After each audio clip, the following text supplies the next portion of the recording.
वंदे मातरम विद्यार्थी मित्रों, wisdom international e learning school में आप सभी का हार्दिक स्वागत है। आज का हमारा विषय है हिंदी। कक्षा 8 विषय हिंदी, विषयांक उठो धरा के अमर सपूतो भाग 2। इस कविता के कवि का नाम है द्वारिका प्रसाद माहेश्वरी और इसका साहित्य प्रकार है समूह गीत। विद्यार्थी मित्रों, उठो धरा के अमर सपूतो भाग 1 में हमने सबसे पहले द्वारिका प्रसाद माहेश्वरी का जीवन परिचय प्राप्त किया। उसके बाद हमने इस कविता की कुछ पंक्तियों का अभ्यास किया था। तो इस कविता की आगे की पंक्तियों का अभ्यास करने से पूर्व हम इन पंक्तियों का संक्षिप्त भावार्थ जान लें। तो सबसे पहले, उठो धरा के अमर सपूतो पुनः नया निर्माण करो, जन जन के जीवन में फिर से नव स्फूर्ति नव प्राण भरो। यानी कि कवि कहना चाहते हैं कि हे भारत माता के अमर सुपुत्र, उठो, क्योंकि गुलामी की रात बीत गई है और आज़ादी का नया सवेरा हो चुका है। तो तुम उठकर पुनः देश का नया निर्माण करो। जन जन के जीवन में, यानी कि गुलामी के कारण देशवासियों के जीवन में जो निराशा थी, उस निराशा को तुम्हें दूर करना है और उसके अंदर नई स्फूर्ति भरनी है, नए प्राण भरने हैं। इसके आगे की पंक्ति, नई प्रातः है, नई बात है, नई किरण है, ज्योति नई, नई उमंगे है, नई तरंगे, नई आस है, सांस नई। यानी कि कवि कहते हैं कि आज आज़ादी की नई सुबह खिल उठी है। आज लोगों के मुख पर स्वतंत्रता की बातें हो रही है। लोगों के मन में नई किरण जागृत हुई है और चारों ओर नई ज्योति यानी कि स्वतंत्रता रूपी प्रकाश फैला हुआ है। नई उमंगे, नई तरंगे, सबके मन में नई उमंगे और नई तरंगे फैल रही है। नई आस है, सांस नहीं, आस यानी कि आशाएं, सबके मन में नई आशाएं जागृत हुई है और सांस नहीं, यानी कि आज सभी लोग स्वतंत्रता रूपी सांस ले रहे हैं। आज सब आजाद है। युग युग के मुरझे सुमनों में नई नई मुस्कान भरो। यानी कि कवि कहते हैं कि कई वर्षों से गुलामी की जंजीरों में जकड़े रहने के कारण हमारे भारतवासी जो मुरझा गए हैं, जो निराशा में डूबे हुए हैं, जो अपना आत्मविश्वास खो चुके हैं, ऐसे मुरझाए हुए फूलों में तुम्हें क्या भरना है? नई मुस्कान भरनी है। उठो धरा के अमर सपूतो पुनः नया निर्माण करो। यानी कि हे भारत माता के अमर सुपुत्र, उठो और पुनः देश का नया निर्माण करो। तो विद्यार्थी मित्रों, हमने यहाँ तक की पंक्तियों का अभ्यास किया था। तो इसकी आगे की पंक्तियां, डाल डाल पर बैठ विहग कुछ नए स्वर में गाते हैं, गुनगुन गुनगुन करते भौरे मस्त उधर मंडराते हैं। यानी कि कवि क्या कहना चाहते हैं कि आज हमारा देश आज़ाद हो चुका है और आज़ादी की इस सुबह में प्रकृति भी बहुत आनंदित है। यानी कि आज़ादी की खुशी प्रकृति में भी दिखाई दे रही है। पेड़ों की डाल पर बैठे हुए विहग, विहग यानी कि पक्षी भी कुछ नए स्वर में नवीन गीत गा रहे हैं, स्वतंत्रता के गीत गा रहे हैं, खुशी के गीत गा रहे हैं। गुनगुन गुनगुन करते भौरे, यानी कि जो भौरे हैं वो उद्यान में, बागों में इधर से उधर, इस फूल से दूसरे फूल पर गुनगुन गुनगुन करते मंडरा रहे हैं, मस्ती में मंडरा रहे हैं। नवयुग की नूतन वीणा में नया राग नव गान भरो। यानी कि हे अमर सुपुत्र, नवयुग, नवयुग यानी कि नया युग, नया युग अर्थात स्वतंत्रता रूपी युग, उसकी नूतन वीणा में, उसकी नई वीणा में तुम्हें नया राग यानी कि नया सुर और नया गान यानी कि नया गीत भरना है। मतलब कि तुम्हें हमारे भारत देश की नई नूतन वीणा में नया राग, नया स्वर और नया गीत भरना है। उठो धरा के अमर सपूतो पुनः नया निर्माण करो। यानी कि हे भारत माता के अमर सुपुत्र, उठो और पुनः देश का नया निर्माण करो। कली कली खिल रही इधर वह फूल फूल मुस्काया है, धरती माँ की आज हो रही नई सुनहरी काया है। यानी कि कवि कहते हैं कि इधर उद्यान में, बगीचे में चारों ओर नई कलियां खिल रही है, चारों ओर नई कलियां दिखाई दे रही है और फूल भी मुस्कुरा रहे हैं। मतलब कि ये जो हरियाली है, ये जो प्रकृति है, उसमें भी किसका प्रकाश फैला हुआ है? स्वतंत्रता का प्रकाश फैला हुआ है। मतलब कि स्वतंत्रता रूपी प्रकाश इन सभी कलियों में और हरियाली में भी दिखाई दे रहा है। धरती माँ की आज हो रही नई सुनहरी काया है। मतलब कि कवि कहते हैं कि ऐसा लग रहा है कि मानो धरती माँ सज धज कर एक नए रूप में हमारे सामने आ खड़ी है। धरती माँ की काया आज सुनहरी दिखाई दे रही है।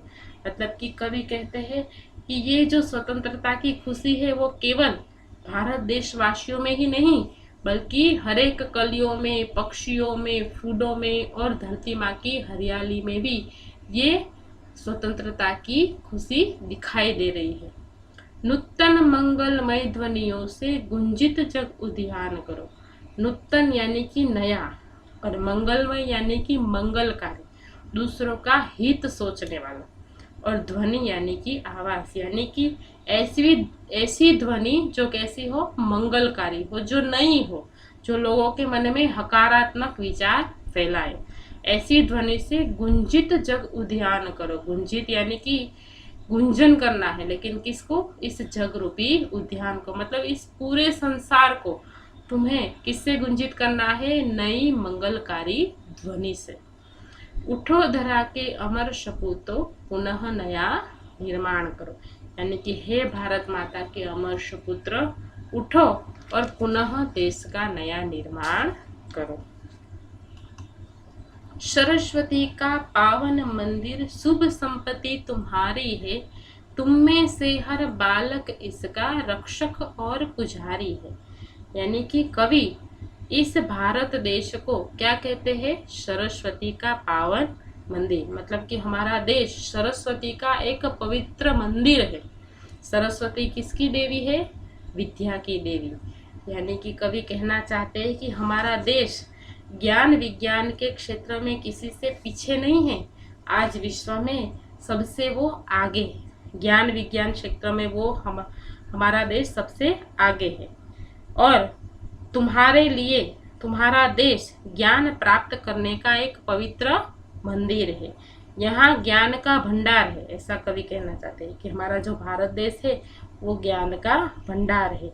देश विदेश से लोग यहाँ ज्ञान प्राप्त करने के लिए आते हैं।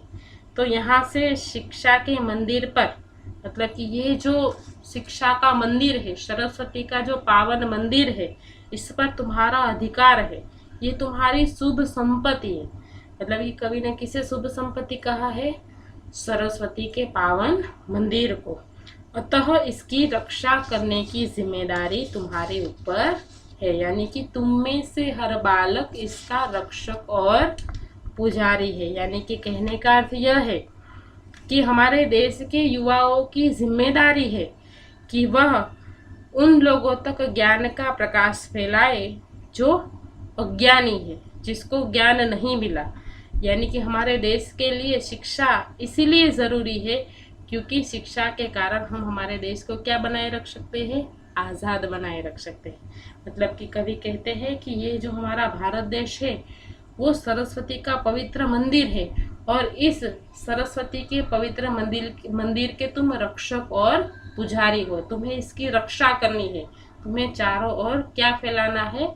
ज्ञान। इसीलिए कवि कहते हैं, देखो, सत सत दीपक जला ज्ञान के नवयुग का आह्वान करो। मतलब कि कवि क्या कहना चाहते हैं कि तुम्हें सत सत यानी कि 100 दीपक किसके जलाने हैं? ज्ञान के, और फिर नए युग का आह्वान करना है। मतलब कि तुम्हें हजारों लोगों के अंदर ज्ञान फैलाना है और फिर नए युग का निर्माण करना है। उठो धरा के अमर सपूतो, पुनः नया निर्माण करो। मतलब कि हे भारत माता के अमर सुपुत्र, तुम उठो और पुनः इस देश का नया निर्माण करो। मतलब कि कवि इस धरा के अमर सपूतों से क्या चाहते हैं? वो कहते हैं कि वो क्या करे? देश का नया निर्माण करे, लोगों के जीवन में नया उत्साह और प्राण भरे, युग युग के मुरझाए हुए फूलों में क्या भरे? नई मुस्कान भरे, और अपनी मंगलमय वाणी से इस जगत रूपी उद्यान को क्या कर दे? गुंजित कर दे। धरा के अमर सपुत्र तरह तरह से ज्ञान प्राप्त करके सौ सौ ज्ञान के दीपक जलाकर इस देश के भविष्य को उज्जवल बनाए, ऐसी ही आशा कवि रखते हैं। तो इस कविता का भावार्थ संपूर्ण हुआ। इसके बाद हम प्रश्नोत्तरी करेंगे।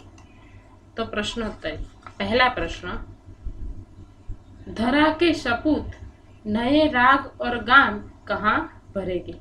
तो इसका उत्तर है कि धरा के सपूत नया राग और गान नवयुग की नूतन वीणा में भरेगी। धरती माँ की काया आज कैसी लग रही है? तो धरती माँ की काया आज सुनहरी लग रही है। उसके बाद का प्रश्न, कवि ने धरती के सपूतों का किस लिए आह्वान किया है? तो कवि ने धरती के सपूतों का आह्वान इसलिए किया है ताकि वो देश का नया निर्माण करे। डालों पर बैठे पंछी क्या कर रहे हैं? तो डालों पर बैठे पंछी नए स्वर में कुछ नए गीत गा रहे हैं। नूतन मंगलमय ध्वनियों से किसे गुंजित करना है? तो नूतन मंगलमय ध्वनियों से इस जगत रूपी उद्यान को गुंजित करना है। कवि ने किसे शुभ संपत्ति कहा है? तो कवि ने सरस्वती के पावन मंदिर को शुभ संपत्ति कहा है। नवयुग का आह्वान कैसे किया जाएगा? तो नवयुग का आह्वान ज्ञान के सैकड़ों दीपक जलाकर किया जाएगा। अमर सपूत किसका नया निर्माण करेंगे? तो अमर सपूत देश का नया निर्माण करेंगे। हम किसके रक्षक और पुजारी है? तो हम सरस्वती के पावन मंदिर के रक्षक और पुजारी है। अंतिम प्रश्न, कवि धरा के अमर सपूतों से क्या चाहते हैं? तो कवि धरा के अमर सपूतों से चाहते हैं कि वह देश का नया निर्माण करे और भारत देशवासियों के जीवन में नया उत्साह और नए प्राण भरे। कई युगों से मुरझाए हुए सुमन यानी कि पुष्पों में नई मुस्कान भरे, नई खुशहाली लाए। अपनी मंगलमय वाणी से इस जगत रूपी उद्यान को गुंजित करे और फिर सैकड़ों ज्ञान के दीपक जलाकर इस देश के भविष्य को उज्जवल करे, उसे आगे बढ़ाए। यही कवि धरा के सपूतों से चाहते हैं। तो विद्यार्थी मित्रों, आपको इन सभी प्रश्नों के उत्तर अपनी कॉपी में लिखने हैं और आज हम इस कविता को पूर्ण करते हैं और इसके आगे का पाठ हम आगे के वीडियो में देखेंगे। धन्यवाद।